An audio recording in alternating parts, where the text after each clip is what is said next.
Alira didn't know the stranger who'd been asking questions in the village was the Alpha King. She didn't know he'd already decided she would either become his salvation or die with his secrets buried in her chest. And she definitely didn't know that the sound of boots stopping outside her door would shatter the fragile life she'd spent 7 years building from nothing. All she knew was that the widow Marin's fever had finally broken, that her hand still smelled of yarrow and boneset, and that, if she didn't get back to her cottage before the midnight bell, Elder Osric would add another month to her contract. The village of Thornwick was quiet at this hour, frost creeping along the cobblestones, chimneys breathing thin ribbons of smoke into the black sky. Alira walked quickly, her worn boots silent from years of practice. She'd learned to move without sound, without notice. Invisible girls survived longer. Her cottage sat at the edge of the village where the cobblestones gave way to dirt, and the dirt gave way to the witchwood forest.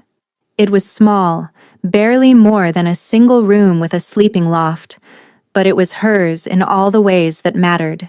She knew every crack in the walls, every draft that slipped through the shutters, every herb hanging from the rafters. She was reaching for the door handle when she heard it. Footsteps. Heavy. Deliberate. The kind that belonged to a man who had never learned to make himself small. Alira's hand froze. She pressed herself against the doorframe, heart slamming against her ribs. The footsteps grew closer, louder, until they stopped directly behind her. She could feel him there, the heat of a body too close, the weight of attention fixed on her back like a blade waiting to fall. "You're the healer." His voice was low, rough-edged, carrying the kind of authority that expected answers rather than asked for them. "The village has many healers." Alira kept her voice steady, though her pulse screamed. "Elder Osric can direct you to whichever one suits your needs." "I'm not looking for just any healer." The stranger stepped closer, close enough that she could smell pine and leather and something darker beneath. Smoke, maybe. Or blood. "I'm looking for you, Alira. The one they call the Whisper Witch." Her blood turned to ice. No one had called her that in 7 years, not since her mother had burned for it. Alira turned slowly, forcing herself to meet his gaze. And the moment she saw his face, those pale gray eyes holding the cold of northern winters, the silver circlet half hidden beneath dark hair, a single thought crystallized in her mind with horrifying clarity. Please, not the Alpha King. Anyone else she could run from, anyone else she could lie to, but the Alpha King found what he hunted, always. And tonight, he was hunting her. He was nothing like the stories described. The tales spoke of a beast in human skin, a king who had slaughtered his way to the throne and ruled through terror alone. They said his eyes glowed red when he was angry, that he could smell fear from a mile away, and that he had once torn out a traitor's throat with his bare teeth in front of the entire court. But the man standing before Alira didn't look like a monster. He looked exhausted, the kind of exhaustion that lived in the bones that no amount of sleep could touch. His face was all sharp angles and shadows, beautiful in the way a drawn blade was beautiful, deadly and precise. Dark hair fell past his collar, unkempt, as if grooming had become an afterthought. And those gray eyes, the ones that should have been cold, held something she hadn't expected. Desperation. "May I come in?" he asked. Alira almost laughed. The Alpha King asking permission to enter a peasant's cottage. "Do I have a choice?" "You always have a choice." The words landed strangely like a stone dropped into still water. She studied him for a long moment, weighing her options. Running was pointless. Lying was dangerous. Which left only the truth, or some careful version of it. She opened the door and stepped inside. He followed, ducking slightly beneath the low frame, and suddenly her cottage felt impossibly small. He filled the space not just with his size, but with his presence, that suffocating awareness that made the air feel thicker. Alira lit a candle with trembling fingers. The Whisper Witch is a ghost story, something mothers tell children to make them behave. And yet here you are. He didn't sit, just stood in the center of the room, watching her with those ancient, tired eyes. Hiding at the edge of nowhere, bound to a village elder who treats you like property, using half your gift to heal fevers while burying the rest so deep you've almost forgotten it exists. Her chest tightened. You don't know anything about me. I know your mother was Maven of the Grey Hills, a blood singer, one of the last. His voice softened just slightly. I know she burned when you were 15 because someone saw her track a missing child through a single drop of blood, and I know she made a bargain before she died. Alira's vision blurred. She blinked hard, refusing to let the tears fall. What bargain? She sent word to my father, told him about you, about your gift, asked him to protect you if you ever needed it. He paused, and something like guilt flickered across his face. My father died before he could honor that promise. The message was buried in his papers for years. I only found it 3 months ago. So you came to clear a debt? Alira's voice came out brittle. Congratulations. Consider it cleared. You can leave now. I didn't come to clear a debt. He took a step toward her, then stopped, as if forcing himself to maintain distance. I came because I need a blood singer, and you're the only one left alive. The candle flame guttered between them. Please. The words seemed to cost him something vital. I need to find my brother, and I'm running out of time. His brother. Alira had heard whispers, of course. Everyone had. The Alpha King's younger brother, Prince Tavrin, had vanished 2 months ago during a peace summit with the Eastern clans. Some said he'd been killed. Others claimed he'd been taken hostage. A few whispered that he'd betrayed his own blood and defected. But looking at the anguish barely contained behind Kaelin's iron expression, Alira knew the truth was far worse than any rumor. Tavrin was taken during the summit, Kaelin said, his voice flat, controlled, reciting facts like a soldier giving a report. We were betrayed by someone in my inner circle. Someone who knew exactly where he'd be, exactly when our guard would be down. His jaw tightened. They drugged him and dragged him out through a servant's passage. By the time we realized he was gone, they'd vanished into the Ashwood. The Ashwood spans 3 territories, Alira said slowly. He could be anywhere. He could be. But I don't think he is. Kaelin reached into his coat and withdrew a small vial, dark glass glinting in the candlelight. Inside, something thick and red caught the flame. This was left on my pillow 1 week after he disappeared. A message. Blood. Tavrin's blood. Alira's stomach turned. They're taunting you. They're torturing him. The words cracked just slightly before Kaelin locked them down again. Every week, a new vial. Every week, a little more. They want me to know he's alive. They want me to know he's suffering. And they want me desperate enough to make mistakes. What do they want in return? They haven't said. That's what terrifies me. He looked at her then, and the mask slipped completely, just for a heartbeat, revealing a man drowning in fear and fury. Tavrin knows things, Alira. Battle plans, alliance secrets, the locations of every safe house and hidden passage in the kingdom. If they break him, they could destroy everything. Yes. He held out the vial. I've had trackers, bloodhounds and seers. None of them could find him. The trail is too cold, too scattered, too protected by whoever took him. But a blood singer can track anyone through a single drop, Alira finished. No matter how far. No matter how hidden. Can you do it? She stared at the vial. The blood inside seemed to pulse, whispering to that dark gift coiled at the base of her spine. The gift her mother had died for. The gift she'd sworn never to use again.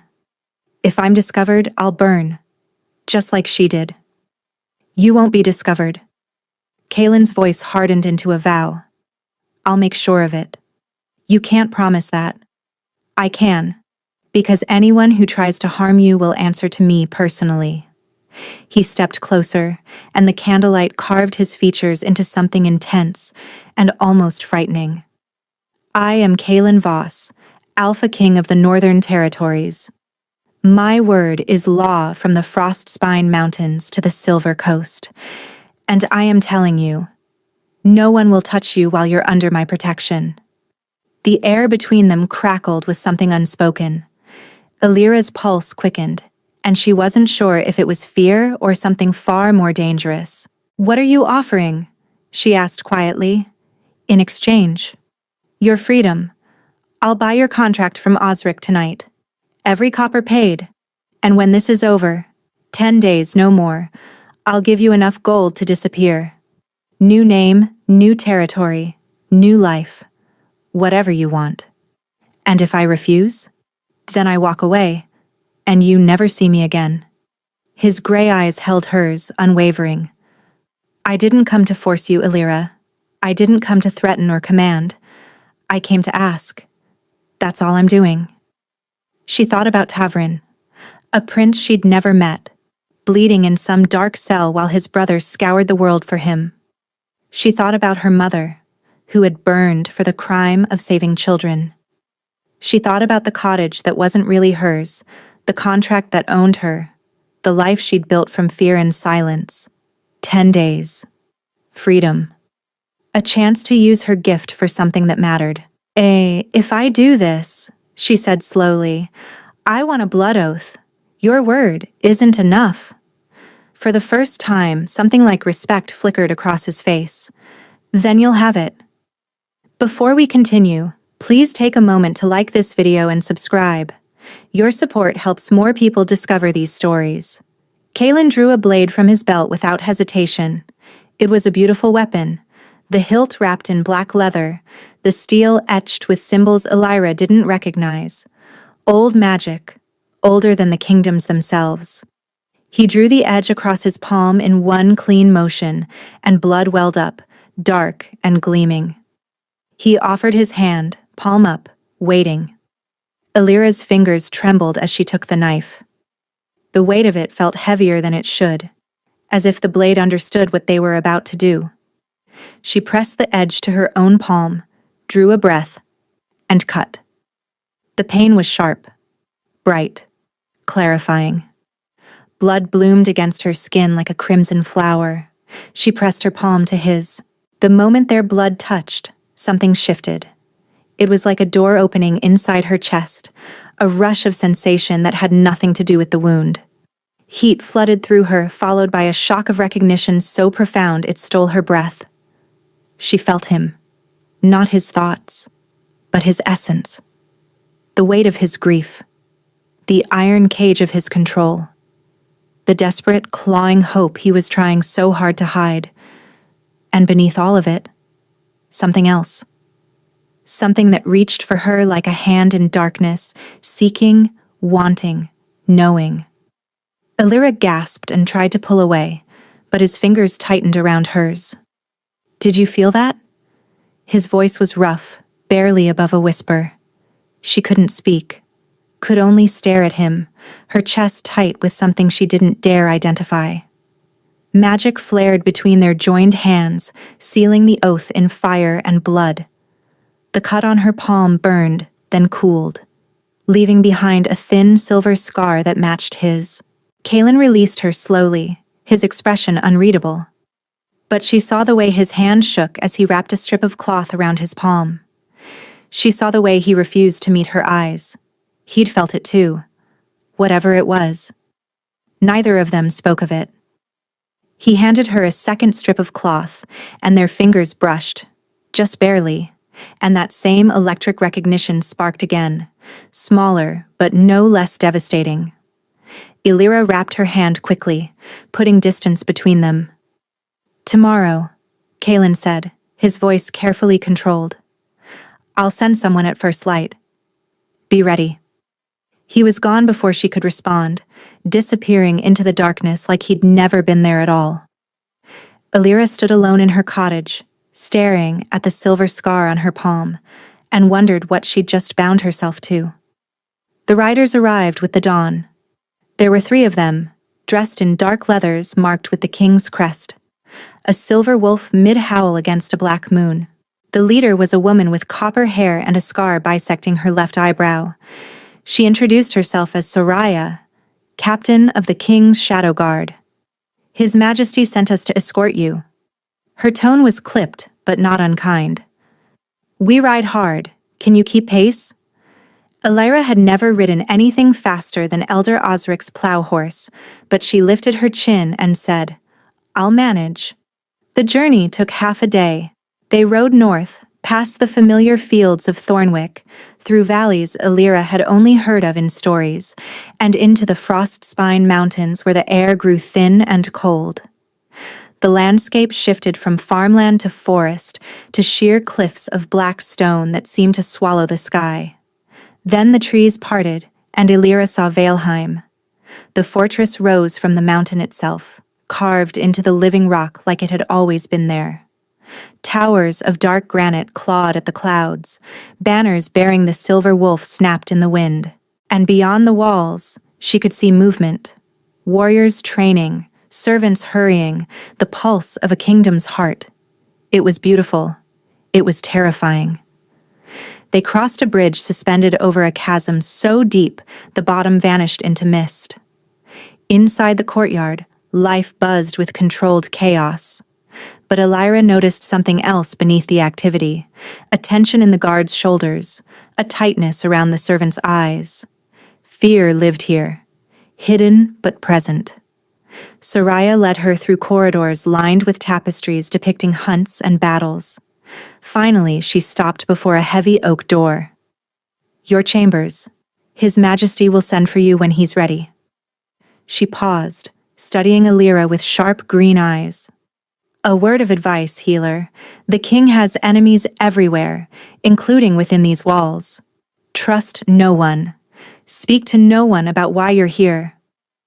Before Elira could respond, Soraya was gone. Elira pushed open the door to find a room larger than her entire cottage. A fire crackled in the hearth. A bed piled with furs dominated one corner, and through the window, the Frostspine Mountains stretched endlessly, savage and beautiful. She should have felt grateful. Instead, she felt the walls closing in. Trust no one. What had she walked into? The summons came at dusk. A young servant girl led Elira through a labyrinth of corridors to a chamber deep within the fortress. The room was sparse. Stone walls, a single table draped in black velvet, and Kaelin standing by the window with his back to her. He turned when she entered, and she noticed the shadows beneath his eyes had deepened. Had he slept at all? Thank you for coming. We have a blood oath, Elira said. I didn't have much choice. A shadow passed through his expression. Guilt, maybe, or regret. But it vanished before she could name it. He gestured to the table. 7 items lay arranged on the velvet. The vial of blood she'd seen before. A torn piece of fabric, dark blue with gold thread. A signet ring bearing a wolfen crown. A strip of leather that might have been a belt or strap. A single boot, well worn. A dagger with a broken tip. And a letter, folded and sealed with unmarked wax. These are everything I have, Kaelin said quietly. Some belong to Tavrin. Others were left behind by whoever took him. I need you to read them. Tell me what you see. Elira approached the table slowly. Even from a distance, she could feel the objects calling to her, that dark gift stirring at the base of her spine. Her mother's voice echoed in her memory. Blood remembers, Elira. Blood always remembers. And those who master it can do more than see. They can command. She'd never understood what her mother meant by that last part. She'd been too young, too frightened, too focused on survival to ask. It won't be pleasant, she warned. What I see. Sometimes it's just fragments, images, emotions. But sometimes I live through the memories. I feel what they felt. I understand. No, you don't. She met his eyes. It will drain me, leave me shaking, maybe sick, And there's no guarantee I'll find what you're looking for. I'm not asking for guarantees. Kaelin moved closer, his presence a wall of warmth at her side. I'm asking you to try, and I'll be here. Whatever you need. Elira reached for the vial first. The moment her fingers closed around the glass, the world dissolved. Darkness. Stone walls pressing close. The smell of damp and rust and something rotten. He's cold, so cold, and his wrists burn where the iron cuffs have rubbed them raw. Footsteps in the corridor outside. A voice, cultured and calm. The king grows desperate. He's hired another tracker, some hedge witch from the eastern valleys. Another voice, rougher. Should we move him? Not yet. Lord Vendrick wants him here, wants the king to exhaust himself searching in all the wrong places. And if the king finds us? A soft laugh. He won't. Not until we're ready. Not until the prince has told us everything. Pain. Blinding, searing pain. And through it, a single thought, relentless and desperate. Kaelin, don't come. It's a trap. Elira dropped the vial with a gasp. She was on her knees without knowing how she'd gotten there. Kaelin's hands gripped her shoulders, steadying her, and his voice cut through the ringing in her ears. Elira, can you hear me? Lord Vendrick. The name tore from her throat. He's the one. He has Tavrin. Kaelin went rigid. That's impossible. Vendrick has been on my council for 15 years. He was my father's closest friend. He's also the one torturing your brother. Elira's voice shook. They mentioned a tracker. Someone from the eastern valleys. They knew about your searches, Kaelin. They're watching your every move. She saw the moment the truth landed. Saw the way his expression shuddered, ice forming over grief. Where? His voice was barely human. Where are they keeping him? Underground. Stone walls. No windows. It smelled like damp and decay. She pressed a hand to her forehead, trying to hold the fragments together. They said Vendrick wants you to exhaust yourself. Wants you searching in the wrong places, which means Tavern isn't far. Kaelin finished. He's close. Somewhere I'd never think to look. Kaelin. Elira grabbed his wrist, and that electric spark flared between them again. Tavern knows it's a trap. He was trying to warn you. He doesn't want you to come. Then he's going to be disappointed. The Alpha King's eyes had turned to steel. Vendrick has served my family for decades, ate at my table, swore oaths to protect my bloodline. His voice dropped to something lethal. And all this time, he's been bleeding my brother in some dungeon. He pulled away from her, pacing to the window, his shoulders rigid with barely contained fury. There are more items, Elira said quietly, more memories to read. I might be able to find the exact location. Not tonight. He didn't turn around. You're pale as death. You need rest. Your brother doesn't have time for me to rest. And you're no good to him if you collapse. Now he turned, and beneath the steel she saw something softer, concern, unguarded and genuine. Please, eat something. Sleep. We'll continue tomorrow. The word please again, like a key turning a lock she hadn't known existed. Fine, she breathed. Tomorrow. But as she left the chamber, one thought haunted her. Trust no one. And Lord Vendrick had been in this castle for 15 years. The next 3 days blurred together in a rhythm of visions and recovery. Each morning, Elira read another object. The torn fabric revealed a carriage ride through dense forest, voices arguing about routes and timing. The signet ring showed Tavern's capture, the betrayal in his eyes when he recognized faces he'd trusted. The leather strap held memories of restraints, of darkness, of a prince refusing to break despite everything they did to him. And through it all, Kaelin was there. He caught her when the visions knocked her sideways, brought her water without being asked, gave her space to recover without hovering, yet somehow always remained within reach. He never pushed, never demanded more than she could give. It was disorienting, Elira had spent her entire life around men who took what they wanted. Elder Osric with his contracts and wandering eyes, village boys who thought a healer owed those favors, traders who saw a woman alone as an opportunity. Kaelin asked, every time, "Can you continue? Do you need rest? Is this too much?" She didn't know what to do with a man who treated her like she mattered beyond her usefulness. On the third evening, she found him on the eastern battlements, staring out at the mountains with the weight of kingdoms on his shoulders. The wind whipped his dark hair across his face, and he looked younger somehow, lost. "You should be sleeping," Elira said, joining him at the wall. So should you." I tried. The visions follow me into dreams sometimes." She wrapped her arms around herself against the cold. "Your brother is strong, Kaelin. What I've seen, most men would have broken by now. He's holding on. He's always been the stronger one." Kaelin's voice was rough. "Everyone thinks the Alpha King is invincible. They don't know that Tavrin was the one who held me together after our parents died. He was 14 years old, and he sat with me through every nightmare, every moment I wanted to abdicate and disappear." His hands tightened on the stone. "I can't lose him." "You won't. You can't promise that." "No," Elira admitted. "But I've seen his memories. He's fighting to survive because he believes you're coming. That faith is keeping him alive." Kaelin turned to look at her, and the vulnerability in his expression stole her breath. "What if I'm not enough? What if I find him and I'm too late, or I fail, or—" "Stop." She stepped closer without thinking, close enough to feel the heat radiating from him despite the mountain cold. "You've spent 3 days watching me suffer through visions that would destroy most people. You've been patient and kind when you could have demanded and commanded. You're not the monster the stories describe."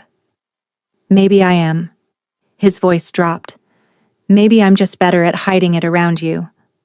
"Why would you hide anything from me? I'm nobody. A contract healer from a village that doesn't even appear on most maps." "You're not nobody." The words carried sudden intensity, almost like frustration. "You're the bravest person I've ever met. You watched your mother burn and still chose to use your gift to help people. You've spent years surviving alone, and you haven't let it make you cruel or bitter. You stood in your doorway facing the Alpha King and demanded a blood oath because you knew your worth." Elira's breath stuttered. "Kaelin, I know you're going to leave." He cut her off, his gray eyes blazing with something she didn't dare name. "When this is over, you'll take the gold and disappear, and I'll never see you again. That's what we agreed. That's what I promised." His voice cracked, just barely. "But I need you to know that these past days, watching you, talking to you, seeing who you really are, it's been the first time in 2 years I've felt anything other than grief and rage." The wind howled around them, but Elira couldn't feel it anymore. All she could feel was him, his presence, his pain, the pull between them that had started with the blood oath and grown stronger every day. "The bond," she whispered. "When we made the oath, I felt something. So did I. What does it mean?" Kaelin was quiet for a long moment. When he spoke, his voice was unsteady. "It means you're my mate. Or you could be, if we both chose it. But I won't trap you with that, Elira. I won't use it to keep you here. And if I chose to leave? After we find Tavrin?" The pain that flickered across his face nearly undid her. "Then I let you go. And I spend the rest of my life knowing I found my mate and lost her in the same breath." She should step back, protect herself. She'd spent 7 years building walls, learning that hope was a luxury she couldn't afford. But the way he looked at her, like she was something precious, something worth protecting, made those walls feel like paper. "Ask me again," she said softly. "After Tavrin is safe. After the 10 days are done. Ask me to stay, and I'll give you an honest answer." Hope flared in his eyes, bright and desperate. "That's not a no. It's not a yes either." "I'll take it."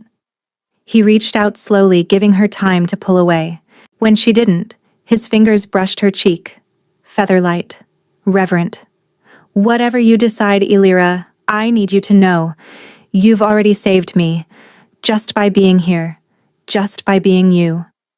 Before she could respond, she rose on her toes and pressed her lips to his.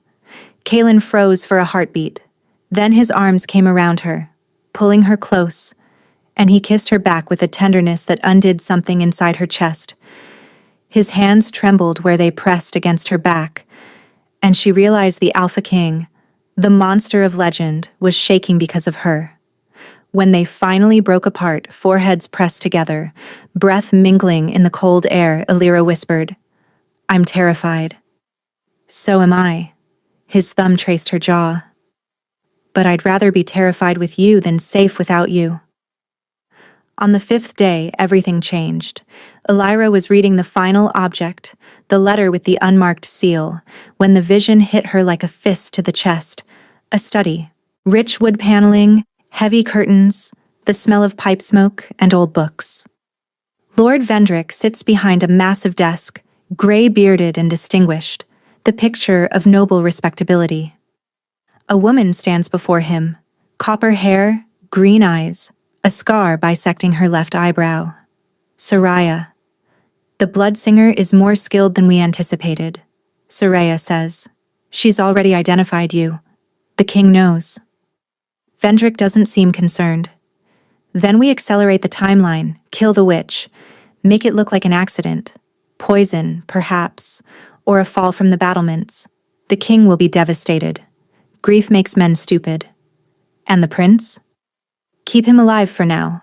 Once Kaelin is dead, we'll produce Tavrin as the tragic survivor. A puppet king is far more useful than a dead one." Soraya nods. "The witch trusts me. I escorted her here myself. I can get close enough. Do it tonight." Before she reads anything else. Illyra surfaced from the vision with a scream locked in her throat. Kaelin was already there, catching her as she swayed, his hand steady on her shoulders. "What did you see?" "Soraya." The name came out strangled. "She's working with Vendrick. She's been reporting everything to him. And tonight?" Illyra's voice broke. "She's supposed to kill me tonight." Kaelin went absolutely still. The temperature in the room seemed to drop. "Soraya has been with me for 6 years," he said slowly. "She saved my life during the border wars. She's captain of my personal guard.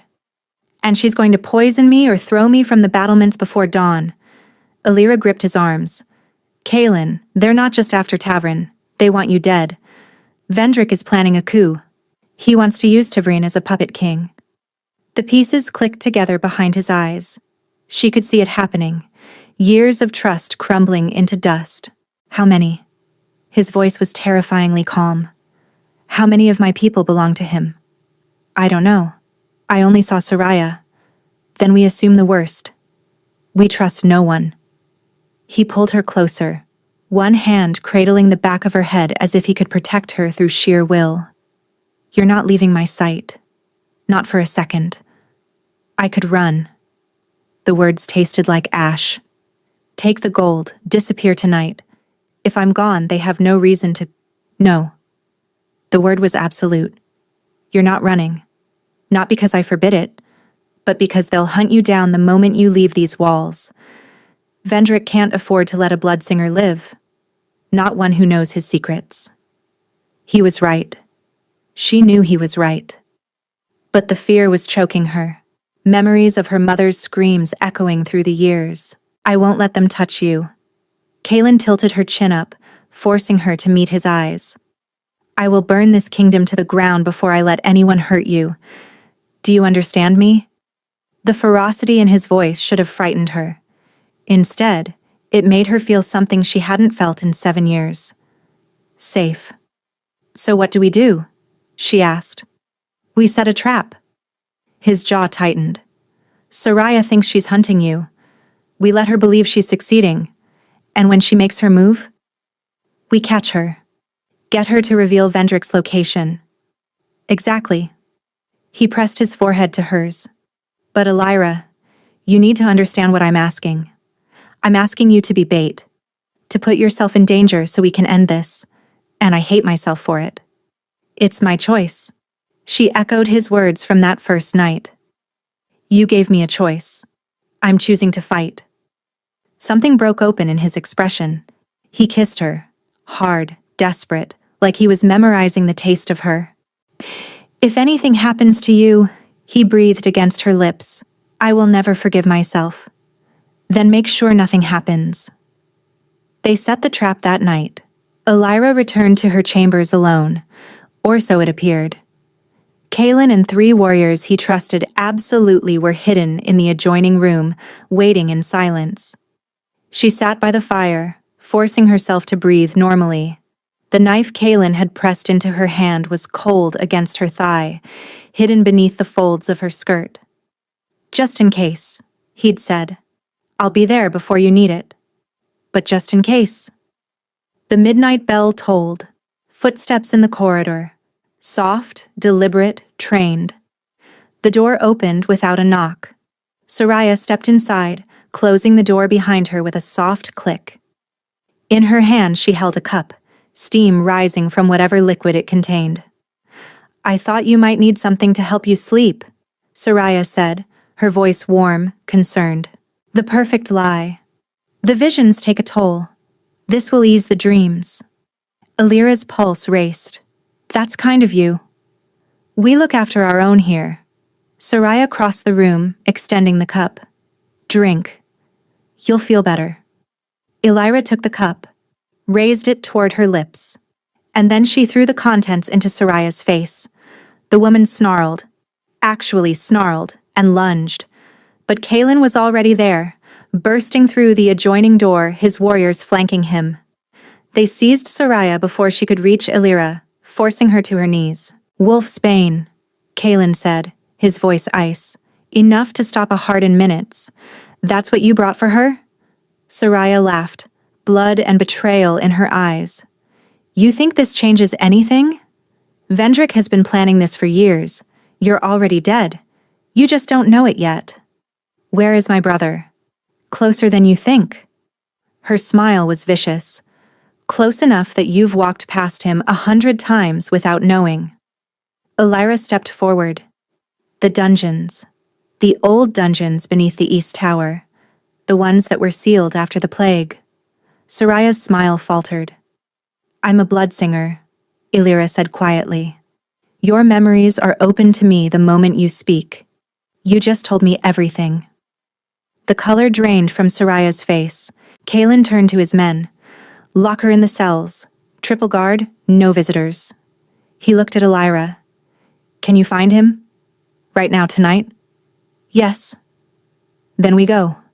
His hand found hers, gripping tight. We end this tonight. They moved through the castle like ghosts. A small force of 6, Kaelin, Elira, and 4 warriors, whose loyalty had been proven in blood. The entrance to the old dungeons was hidden behind a collapsed wall in the East Tower, sealed with rubble that had recently been disturbed. Someone had been coming and going for months. Kaelin shifted the stones with inhuman strength, revealing a passage that descended into darkness. Stay behind me, he said. Not a chance. Despite everything, he almost smiled. Together they descended into the black. The dungeon smelled of rot and old blood. Torchlight flickered against walls that wept moisture, casting shadows that seemed to move on their own. Elira followed the pull of Tuvrin's blood, that dark gift guiding her through passages that twisted and branched like veins beneath the castle. Left. Down. Through the iron gate. Here, she whispered. He's here. They emerged into a chamber lit by guttering candles. And there, chained to the far wall, was Prince Tuvrin. He was thin, far too thin, his dark hair matted, his face hollow. But his eyes, the same pale gray as his brother's, were alert, alive. Kaelin. The word was barely a rasp. You shouldn't have come, it's a trap. I know. Kaelin moved toward his brother, but Elira grabbed his arm. Wait. Lord Vendrick stepped from the shadows, flanked by a dozen armed men. He was exactly as Elira had seen in the vision, gray-bearded, distinguished, wearing the face of a trusted advisor like a mask. But his eyes were cold, calculating. "Your Majesty." Vendrick's voice dripped false respect. "I wondered how long it would take. The Bloodsinger was more efficient than I anticipated. I should have killed her the moment she arrived." "You should have done many things." Kaelin's voice was lethal calm. "Explain yourself. Now." "Explain?" Vendrick laughed. "I served your father for 15 years, watched him squander opportunities, make weak alliances, show mercy to enemies who deserved execution, and then he died and left the kingdom to a boy. A boy who has held this kingdom together for 8 years. Held it together?" Vendrick's mask cracked, revealing contempt beneath. "You've coddled the weak, negotiated with rivals who should have been crushed, wasted resources searching for a brother who should have been written off as dead. The Northern Territories need strength, not sentiment. So you took Tavrin, tortured him, planned to murder me and rule through a puppet. I plan to save this kingdom from your soft heart." Vendrick drew his sword. "Kill them all. Leave the prince alive. We still need him." His men advanced. Kaelin moved like lightning, meeting the first attacker with brutal efficiency. His warriors engaged, steel clashing against steel, but they were outnumbered 2-1. Elira pressed her back against the wall, the knife Kaelin had given her clutched in her hand. She wasn't a fighter, had never been a fighter, but she refused to be helpless. A soldier broke through, lunging toward her with murder in his eyes. She ducked under his swing, years of dodging handsy drunks finally proving useful, and drove her knife into his thigh. He screamed, crumpling, and she scrambled away. "Elira!" Tavrin's voice cut through the chaos. "The chains! The lock is rusted. If you can reach me—" She ran. Vendrick's men were focused on Kaelin, on the warriors carving through their ranks. No one noticed the healer slipping along the wall toward the chained prince. "Hold still!" Her hands shook as she examined the lock. Old iron, corroded with age and moisture. She didn't have a key, but she had something better. She pressed her palm to the lock and pushed. Her gift wasn't meant for this, wasn't meant for anything but reading blood memories. But blood was iron, and iron was in everything, and her mother had once whispered that the old Bloodsingers could do more than see. "Break," she commanded. "Break for me." The lock shattered. Tavrin caught himself as the chains fell away, weak but free. "You're either very skilled or very desperate." "Both." She helped him stand. "Can you fight?" "Give me a sword and watch." She grabbed a fallen blade and pressed it into his hands. Tavrin's grip was shaky, but his eyes burned with determination. Together, they turned back to the battle. Kaelin was magnificent and terrifying. He fought like the wolf on his banner, all controlled savagery and lethal precision. But Vendrick's men kept coming, and even the Alpha King had limits. Then Vendrick himself stepped forward, blade raised, aiming for Kaelin's exposed back. "Brother!" Tavrin's voice rang out. Kaelin spun, but too late. Elira moved without thinking. She threw herself between them, her gift exploding outward in a wave of pure instinct. Blood called to blood. Every enemy in the room had it pumping through their veins, and for one impossible moment she commanded it. "Stop." Vendrick's men froze, literally froze, their bodies locked in place as Elira's power held their blood motionless in their veins. The effort was agony. She could feel herself burning from the inside, her gift pushed far beyond anything she'd ever attempted. Kaelin didn't hesitate.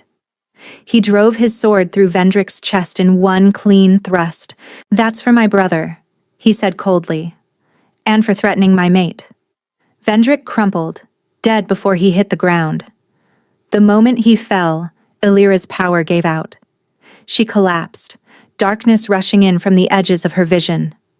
The last thing she felt was Kaelin's arms catching her. The last thing she heard was his voice, desperate and afraid. Illyra, stay with me. Please stay with me. She woke in Kaelin's bed. Sunlight streamed through tall windows, warming her face. Her body ached like she'd been trampled by horses, but she was alive. That seemed significant. You're awake. She turned her head to find Kaelin beside her, sitting in a chair that had clearly been pulled close to the bed. He looked like he hadn't slept in days, dark circles under his eyes, stubble shadowing his jaw, clothes rumpled. How long? Her voice came out as a croak. 3 days. He took her hand, his thumb tracing circles on her palm. You nearly died, Illyra. Whatever you did in that dungeon, you burned through something. The healers weren't sure you'd wake up. Tavrin? Recovering. Weak, but alive. Asking about the terrifying witch who broke his chains and stopped an army with her mind. A ghost of a smile crossed his face. He likes you. And Vendrick's people? Arrested, executed, exiled. The conspiracy went deeper than we thought, but we've rooted out the worst of it. His grip on her hand tightened. It's over. You saved us. Illyra closed her eyes. 3 days. The 10 days were nearly over. The oath is fulfilled, she said quietly. I'm free to go. Silence. When she opened her eyes, Kaelin's expression was carefully blank, but she could see the pain beneath, the bracing for impact. Yes, he said. The gold is ready. Enough to start over anywhere in the world. I'll provide an escort to whatever destination you choose. No one will follow you. No one will threaten you. He paused and his voice roughened. You've more than earned your freedom. And if I don't want to go? Hope flickered in his gray eyes, desperate, fragile, and afraid to believe. Then I would beg you to stay. His voice faltered on the words. Not as an obligation, not because of the bond, but because these past 10 days have been the first time I've felt whole in years. Because you make me want to be better than I am. Because... He stopped, swallowing hard. Because I love you, Illyra. And I will spend the rest of my life proving I'm worthy of you, if you'll let me. Illyra thought about the life waiting for her. Gold, freedom, anonymity.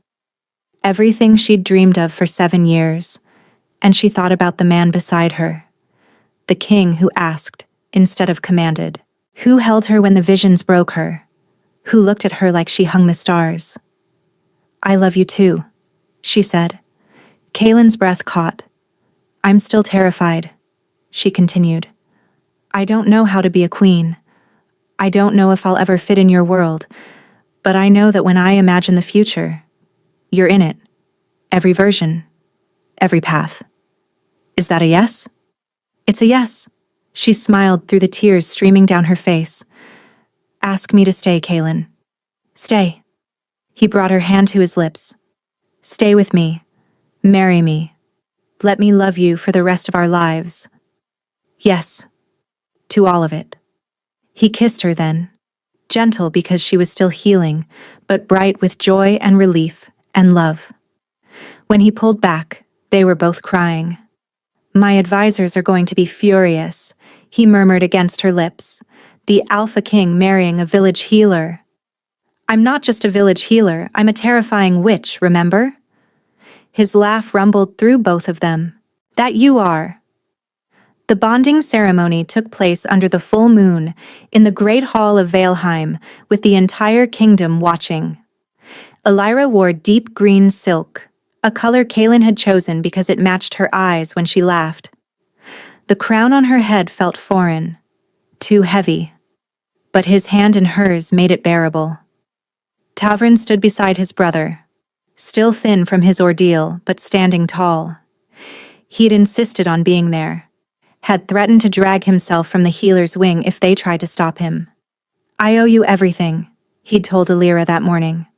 My life, my brother's happiness. Name your price, and it's yours. Just get healthy, she'd said, and don't let anyone kidnap you again. I'm not sure I can survive another rescue." He'd laughed, a real laugh, bright and surprised, and she'd known they would be friends. Now, standing before the gathered court, Elira spoke vows she'd written herself. "I choose you," she said, her voice carrying through the hall. "Not because of fate or magic or bonds, but because you saw me, the real me, and decided I was worth fighting for. I choose you today, tomorrow, and every day after." Kaelin's eyes glistened. "I choose you," he answered. "Not because I needed your gift or your power, but because you're brave and true and kind, and you make me want to be the king my people deserve. I choose you with everything I am." The crowd erupted when they kissed. Elira barely heard them. Later, much later, they stood on the eastern battlements, their place now, where everything had shifted between them. "Tell me something," Kaelin murmured, his arms wrapped around her from behind. "Something I don't know." Elira leaned back against his chest. "The night you came to my door, I almost didn't open it. I heard your boots stop and I thought, this is how it ends. The monster finally found me. And now? Now I know the truth." She turned in his arms to face him. "The monster knocked, asked permission, and then gave me everything I never knew I wanted. Some monster I am. The worst." She kissed him softly. "I'm very disappointed." His laughter echoed off the mountains, and Elira felt something settle in her chest. Peace, belonging, home. She thought about the woman she'd been, hiding in a village that didn't want her, bound to a contract she couldn't escape. So afraid of her own gift, she'd nearly let it die. That woman was gone now. In her place stood a queen, a mate, a blood singer who had faced death and chosen love. Not bad for a girl who just wanted to survive the night. "Kaelin? Thank you for stopping outside my door." He pressed a kiss to her forehead. "Thank you for opening it." They stayed there until dawn painted the mountains gold, wrapped in each other and the future stretching bright before them. Where are you listening from? Let me know in the comments. I love hearing from you. And if you enjoyed this story, please subscribe. It's free, and it helps more people discover these tales.